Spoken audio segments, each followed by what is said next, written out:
மதிப்பிற்குரியோருக்கு Ramraj cotton வேஷ்டிகள் ஷர்ட்டுகள்.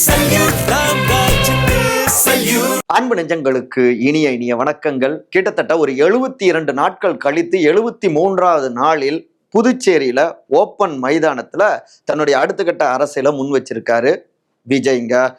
அவர் பேசுனதுல பல விஷயங்கள் இருக்கு. ஒரு 8 வகைகள்ல அவருடைய ஸ்பீச்சை நம்ம டீகோட் பண்ணலாம். அவருடைய அடுத்த கட்ட ரூட் என்ன, அது சக்சஸ் ஆகுமா, இப்படி பல விஷயங்கள் இருக்கு. இன்னொரு பக்கம் பார்த்தோம்னா அமலாக்கத்துறையுடைய அந்த கடிதம் அதை கையில் எடுத்து KN Nehru attack, DMK attack, அந்த அரசியலை இப்ப தூக்கி பிடிக்கிறாரு எடப்பாடி. இதுக்கு பின்னாடி டெல்லியுடைய சப்போர்ட்டும் இருக்கு. இப்படி ஒரு சில காய் நகர்த்தல்கள் இருக்கு. சரி, இத DMK எப்படி பாக்குறாங்க, MK ஸ்டாலின், இந்த பரபரப்பு பின்னணிகள் தான் இன்றைய நம்முடைய இளங்கோவன் எக்ஸ்பிளைன்ஸ். நான் உங்கள் சகோ சே த இளங்கோவன். நிகழ்ச்சிக்கு போகலாம். After 72 days TVK comeback. Work out ஆகுமா விஜய் 2.0? புதுவை பட்டாசு. இன்றைக்கு டிசம்பர் 9ஆம் தேதி புதுவை உப்பளத்துல தான் ஒரு மெகா பொதுக்கூட்டம் அரங்கேறி இருக்கு. தாவேக்காவுடைய பொதுக்கூட்டம். அது என்ன 72 நாட்கள் அப்படின்னு கேட்டா, இதுக்கு முன்னதாக கரூர்ல மீட்டிங் நடத்தினாங்க. அப்பதான் அந்த கூட்ட நெரிசல்ல துயர சம்பவம் அரங்கேறினது. கிட்டத்தட்ட 41 அப்பாவி பொதுமக்கள் உயிர் இழந்தாங்க. அதுக்கப்புறம் எங்கேயுமே ஓப்பன் மைதானத்துல பொது வெளியில விஜய் பேச வரல. இதற்கிடையில சமீபத்துல காஞ்சிபுரத்துல ஒரு உள் அரங்கத்துல தான் அந்த மீட்டிங்ல பங்கெடுத்தாரு. தொடர்ந்து ரோட் ஷோ பண்ணணும் அப்படின்னு கேட்டுட்டு இருந்தாரு. ஆனா புதுவை அரசாங்கம் அனுமதி கொடுக்கல. அட்லாஸ்ட் இந்த பொதுக்கூட்டம் நடத்துவதற்கு அனுமதி கொடுத்தாங்க. டிசம்பர் 9ஆம் தேதி பல்வேறு நிபந்தனைகள்லாம் போட்டிருந்தாங்க. 5000 பேர் வருவாங்க அப்படின்னு தாவேக்கா தரப்புலயே சொல்லியிருந்தாங்க. அந்த QR கோடு, பாஸ் இதெல்லாம் வச்சிருந்தவங்க மட்டும்தான் உள்ள வரணும் அப்படின்னு ஏற்பாடுகள்லாம், பாதுகாப்பு இது எல்லாமே பயங்கரமா போடப்பட்டிருந்ததுங்க. அதுக்கேற்ற மாதிரியே காலையிலேயே தாவேக்காவுடைய பொதுச் செயலாளரான திரு ஆனந்த் அவர் எல்லா பக்கமும் பம்பரமா சுத்திட்டு, 2 வீலர்லாம் சுத்திட்டு அந்த வேலைகள் எல்லாவற்றையும் ஏற்பாடு பண்ணிட்டு இருந்தாரு. இன்னைக்கு காலை நேரத்திலேயே நிறைய அளவுல கூட்டமும் சேர ஆரம்பிச்சிருச்சு. நிறைய பேர் இப்படி பெருந்திரளாக வந்திருந்ததால அவங்கள எல்லோரையுமே அந்த கண்ட்ரோல் எடுக்கக்கூடிய வேலைகள்ல தாவேக்காவுடைய முன்னணி நிர்வாகிகள் அவங்க எல்லோருமே அதுல ஈடுபட்டு இருந்தாங்க. ஃபுல் அண்ட் ஃபுல் இந்த கூட்டம் சிறப்பா நடக்கணும் அப்படின்னு அதுலயே ஃபோக்கஸ் பண்ணிட்டு இருந்தாங்க. இதற்கிடையில இந்த QR கோடு, பாஸ் இப்படிலாம் வச்சிருந்ததால சிலரால உள்ள வர முடியல. இப்படி சில பல பிரச்சனைகள்லாம் இருந்ததால அங்க அந்த விஜய் பேசக்கூடிய அந்த மைதானத்துல பின் வரிசைகள்ல கொஞ்சம் கூட்டம் இல்லாத மாதிரி இருந்தது. உடனே என்ன பண்ணாங்கன்னா, தாவேக்காவினர் ஓகே இங்க வந்திருந்தவங்க உள்ள வாங்க, வெளியில இருக்கிறவங்களாம் உள்ள வாங்க அப்படின்னு அதை தெரிவிச்சிருந்தாங்க. மைக் பிடிச்சு வாங்க அப்படின்னு சொல்லிட்டு இருந்தாரு, குறிப்பா திரு ஆனந்த். அதே நேரத்துல அங்க புதுவையில மூத்த அதிகாரி SP இஷா சிங் அவர்கள் உடனடியாக மைக்கை வாங்கி அந்த கூட்டத்தை அனுமதிக்க முடியாது, பாஸ் இல்லாதவர்களை அனுமதிக்க முடியாது அப்படின்னு அவங்க தடுத்திருந்தாங்க. இதை ஒட்டி 2 தரப்புலையும் சில வாக்குவாதம் ஏற்பட்டது. அதுல கராரா அதிகாரி அவங்க தெரிவிச்சுட்டாங்க, ஏற்கனவே நிறைய பேர் உயிர் இழந்திருக்காங்க, கரூர்ல 41 பேர் இறந்திருக்காங்க.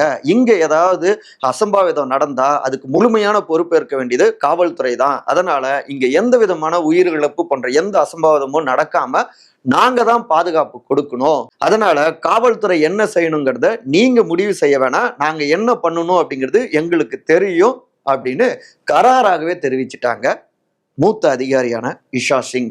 இந்த வீடியோவும் உடனடியாக சமூக வலைதளங்களை வைரல் ஆகிட்டு இருந்தது. ஸோ எல்லோருடைய கண்களும் தாவேக்கா கூட்டம் எப்படி நடக்கும் அப்படின்னு பார்த்துட்டு இருந்தாங்க. இந்த புதுவை பொதுக்கூட்டத்துக்கு தான் சொன்ன நேரத்துக்கு முன்னதாகவே சரியா ஆஜரானாரு தாவேக்காவுடைய தலைவரான திரு விஜய்ங்க. அவருடைய ஸ்பீச் பார்த்தோம்னா கிட்டத்தட்ட ஒரு 12 நிமிடங்கள் அளவுல அவருடைய ஸ்பீச் இருந்தது.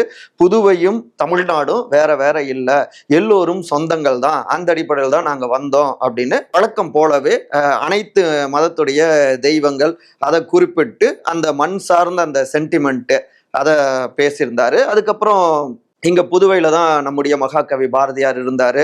அதே போல இதே புதுவையில பிறந்தவர் தான் நம்முடைய புரட்சி கவிஞர் பாவேந்தர் பாரதிதாசன் அப்படின்னு அந்த அரசியல் சார்ந்த அந்த வழக்கமான அந்த விஷயத்தை முன் வச்சுட்டு அடுத்து தன்னுடைய ரூட்ல பயணிக்க ஆரம்பிச்சாருங்க. அவருடைய ஸ்பீச்சை நம்ம டீகோட் பண்ணோம்னா கிட்டத்தட்ட ஒரு 10-12 கோரிக்கைகளை முன் வச்சிருந்தாரு. அதை நம்ம சுருக்கமா சொல்லணும் அப்படின்னா, புதுவைக்கு மாநில அந்தஸ்து வேணும் அப்படிங்கிறத குறிப்பிட்டிருந்தாரு. தொடர்ந்து சட்டமன்றத்திலும் தீர்மானங்கள்லாம் ஏற்றப்பட்டு கொண்டே இருந்தது. அதுல முக்கியமா பார்த்தோம்னா இந்த ஆண்டு மார்ச் 27ஆம் தேதி புதுவைக்கு மாநில அந்தஸ்து வேணும் அப்படின்னு தீர்மானம் இயற்றப்பட்டது. இது 16வது தீர்மானம் அப்படின்னு அதை தெரிவிச்சிருந்தாரு. அப்புறம் புதுச்சேரி, காரைக்கால் மூடப்பட்ட 5 மில்கள், இங்க தொழிற்சாலைகளை மீண்டும் திறக்கிறதுக்கு எந்த முயற்சியும் எடுக்கல, ஒன்றிய அரசாங்கம் முயற்சி எடுக்கல அப்படிங்கிறாரு.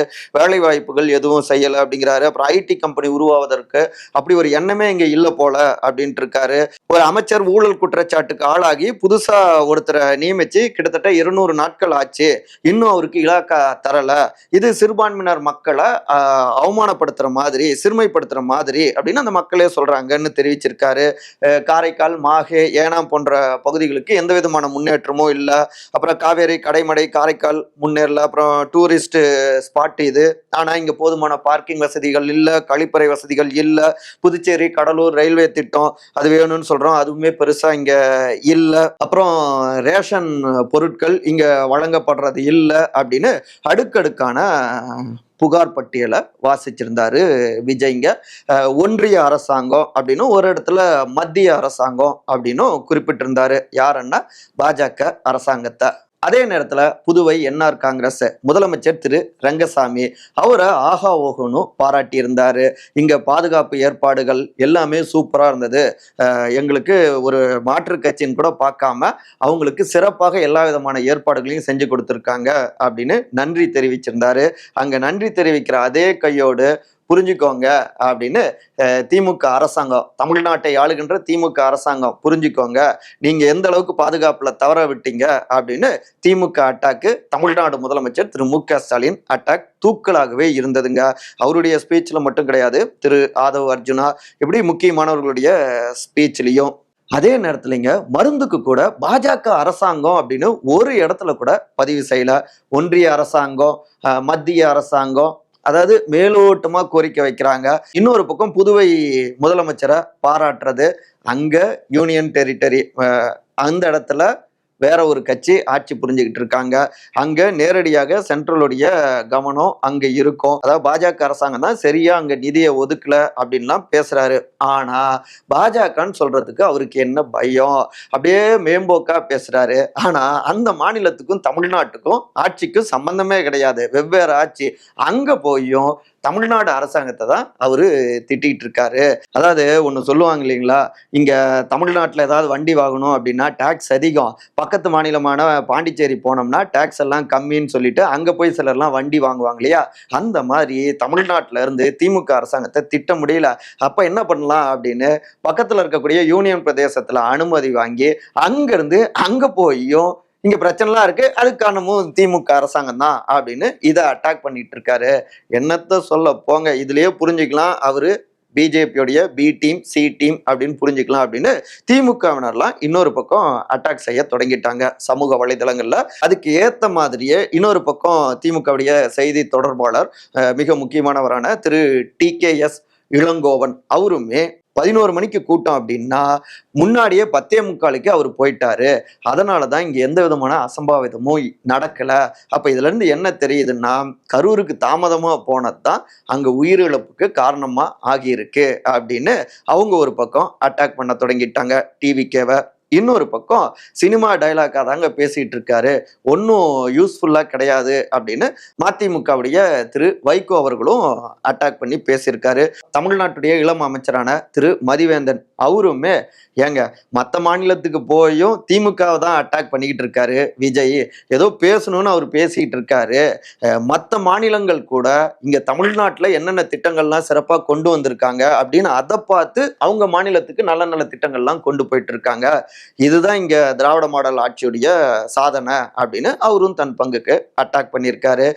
இதெல்லாம் இன்னொரு பக்கம் டிவிகே பொறுத்த வரைக்கும் அவங்க விரும்பினது நடக்குது, டிவிகே வெர்சஸ் டிஎம்கே களத்தை கட்டமைக்கணும் இங்க தமிழ்நாட்டில், ஸோ அது ஓகே அப்படின்னு ஹாப்பி தான். அதே நேரத்தில் புதுவையை ஏன் அவங்க தேர்வு செஞ்சாங்க அப்படின்னா, அந்த இடத்துல திரு விஜய் அவருடைய ஸ்பீச்சே விளக்கமாக அமைஞ்சிருக்கு.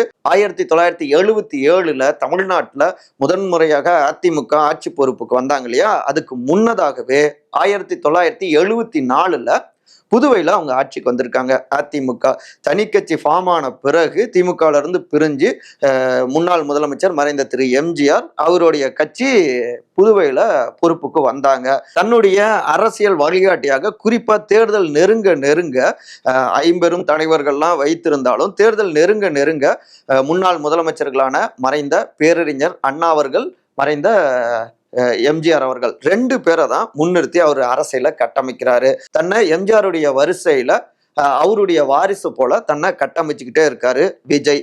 அப்ப அதே எம்ஜிஆர் சென்டிமெண்ட் புதுவையிலையும் போயிட்டு நம்ம பேசி அங்கேயும் ஒரு மாற்றத்தை கொடுத்தா இங்க தமிழ்நாட்டிலும் அது மாற்றமாக அமையும். இப்படி பல்வேறு கணக்குகளை போட்டு தான் புதுவையில இந்த மீட்டிங்கை நடத்தியிருக்காங்க. அப்புறம் புதுவை அப்படிங்கிறப்ப பொதுச் செயலாளர் திரு ஆனந்த் அவருடைய சப்போர்ட்டும் அங்க அதிகமா இருக்கும்.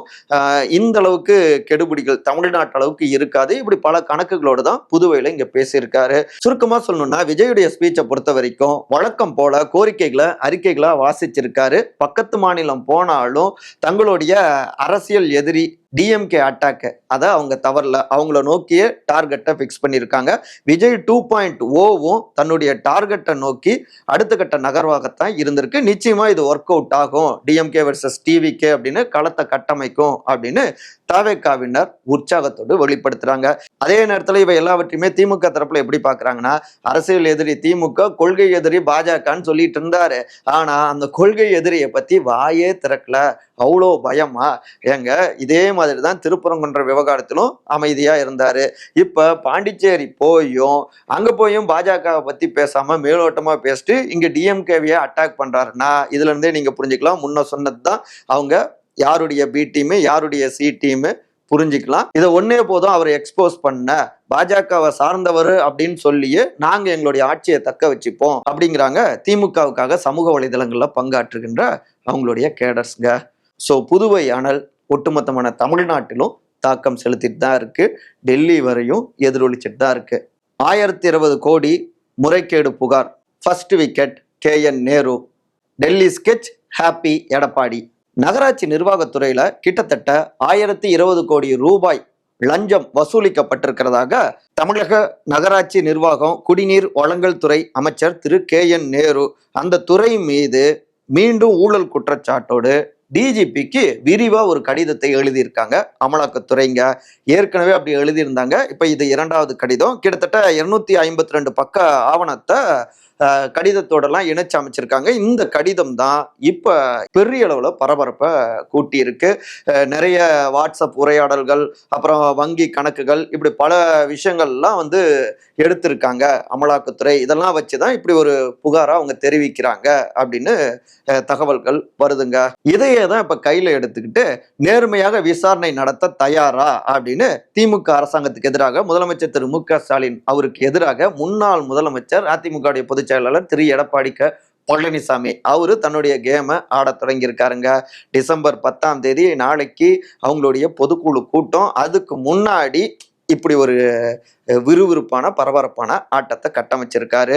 அதுல கொள்ளையடித்த பணத்தை எல்லாமே நம்ம மீட்டெடுத்தாலே அந்த பணத்திலேயே நம்ம மதுரை, கோவை இந்த மாநகராட்சிக்கெல்லாம் நம்ம மெட்ரோ திட்டத்தை அமல்படுத்திடலாம் அப்படின்னு அந்த புது ரூட்டு இங்க வரக்கூடிய நலத்திட்டங்களை தடுத்துக்கிட்டு இருக்கிறதே, அதுக்கு போக வேண்டிய நிதியை நீங்க எடுத்துக்கிறீங்க அப்படின்னு புது வகையில திமுகவை நோக்கி அட்டாக் பண்றாரு எடப்பாடிங்க.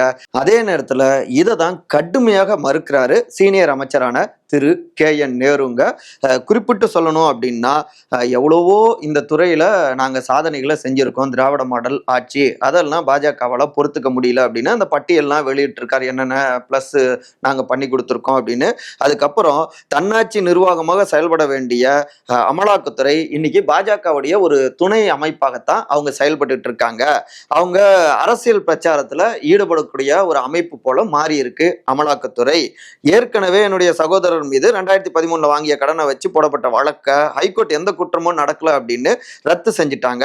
அதன் அடிப்படையில் அமலாக்கத்துறை பதிவு செய்த முதல் தகவல் அறிக்கையை ஏற்கனவே ஹைகோர்ட்டுடைய டிவிஷன், உயர் நீதிமன்றத்துடைய டிவிஷன் பெஞ்சு ரத்து செஞ்சிருச்சு. ஆனாலும் அமலாக்கத்துறையை மீண்டும் மீண்டும் பரப்புரையில ஈடுபட சொல்லி பாஜக அரசாங்கம் நிர்பந்திக்குது. அவங்களுக்கு என்ன பயம் தெரியல, திமுகவுடைய அபாரமான சாதனைகள் தான் உங்களுக்கு பயம் போல, இவை எல்லாவற்றையுமே நான் சட்டப்படி எதிர்கொள்வேன் அப்படின்னு தன்னுடைய பாணியில பதிலடி கொடுத்திருக்காரு திரு KN நேருங்க. ஆனாலும் அரசியலை பொறுத்த வரைக்கும், இந்த கேமை பொறுத்த வரைக்கும் நம்ம நேற்றைய காணொலியிலேயே பதிவு செஞ்சிருந்தோம். கிட்டத்தட்ட ஒரு 8 மந்திரிகள் லிஸ்ட் கையில் எடுத்திருக்காங்க. ஏற்கனவே உள்துறை அமைச்சர் திரு அமித்ஷாவை சந்திச்சப்ப திரு எடப்பாடி இந்த பட்டியல்லாம் அவர் கொடுத்திருந்தாரு. சில டாக்குமெண்ட்ஸு ஃபைல்ஸ் எல்லாமே கொடுத்திருந்தாரு. அவங்கள நோக்கி ஆக்ஷன்கள் இருக்கிறப்ப அந்த புகார்களை தூசு தட்டினாலே பொது வெளியில அவங்களுடைய இமேஜ் உடையும், அது இன்னொரு பக்கம் நம்முடைய வலுவான NDA கூட்டணிக்கு சாதகமாக அமையும் அப்படின்னு சில விஷயங்கள் எடுத்துரைச்சிருந்தாங்க. அமித்ஷா அவர்களும் இப்ப அதிமுகவுடைய பொதுக்குழு முடிஞ்ச உடனே இங்க அடுத்தடுத்து தமிழ்நாடு வர இருக்காரு. ஸோ அந்த நேரத்துல தன்னுடைய ஆக்ஷன் அதிரடியை தொடங்குவாரு அப்படின்னு சொல்றாங்க. அதற்கான ஒரு முன்னோட்டமாகவும் இது பார்க்கப்படுது அப்படிங்கிறாங்க. எதுவா இருந்தாலும் நம்ம ஃபேஸ் பண்ணிக்கலாம். ஏற்கனவே CBI அவங்களுடைய அமலாக்கத்துறை, IT இப்படியான விசாரணை அமைப்புகள், தேர்தல் ஆணையம் இதெல்லாம் வச்சு அவங்க நம்மளை பயமுறுத்த பார்ப்பாங்க. எதுக்கும் பயம் இல்லை. அதிகப்படியான வாக்குகள் வித்தியாசத்துல மீண்டும் ஆட்சியை நம்ம அமைப்போம், டோன்ட் வெரி அப்படின்னு நம்பிக்கை கொடுத்திருக்காரு முதலமைச்சர் திரு MK ஸ்டாலின், எங்களுடைய தலைவர் அப்படிங்கிறாங்க அறிவாலயத்தில் இருக்கக்கூடிய சில சீனியர்கள். ஸோ எல்லா பக்கமும் அதிகாரத்தை கைப்பற்றுவதற்கான யுத்தம் முன்ன விட தீவிரமா நடந்துகிட்டு இருக்கு, கூடுதல் பரபரப்பையும் உருவாக்கிட்டு இருக்கு. இதுல ஒரு முக்கியமான விஷயம், இன்றைக்கு டிசம்பர் 9ஆம் தேதி சர்வதேச ஊழலுக்கு எதிரான ஒரு தினம்ங்க, ஆன்டி கரப்ஷன். இந்த இடத்துல ரூமி சொன்ன ஒன்று நினைவுக்கு வருதுங்க.